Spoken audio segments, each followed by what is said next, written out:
I've seen this comment a couple times on both here and Reddit and other places that the student loan servicing representatives are telling borrowers that married filing jointly and married filing separately applications are still not being processed. And you can see this comment right here. It says they are only processing single and married with no income. And I want to let you guys know that I spoke to a source high up at these places, and they confirmed that yes, they are processing married filing separately and married filing jointly applications with income, and they started doing so last week. Now, every servicer is different, and the one thing that I've learned in 15 years of doing this is that the call center reps are literally the last line. They are the lowest on the totem pole. They are the last to get this information. The back end office, the CEOs, the executive leadership, they know when everything is started, and it has started, and the processing systems are going on these. I also learned an interesting thing on how they are sorting these applications, which I think you guys might find interesting and valuable. So, we know that there's a 2 million application backlog. We know that a lot of those are not going to be processed. And so, what loan servicers are doing is anyone that chose save and anyone that chose recommended, they're basically putting them in a pile and waiting for guidance from the Department of Education on what to do with those.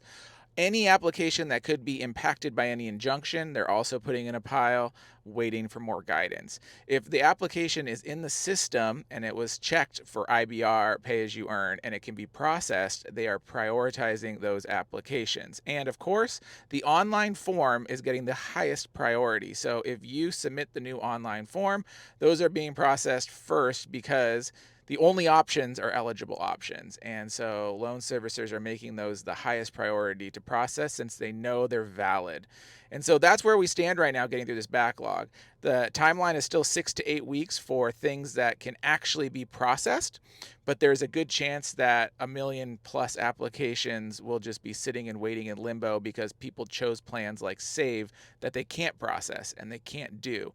We don't have an exact number on that, and I was trying to pin that one down, but I don't have that information yet. My estimate is a million. That's not confirmed by anybody.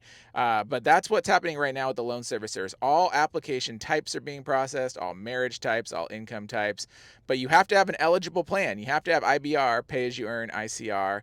And again, the online form is being prioritized before paper applications. And then of the paper application backlog, they have to sort them and then figure out what's going on from there. Hopefully that helps answer your question and know what's going on with your student loans.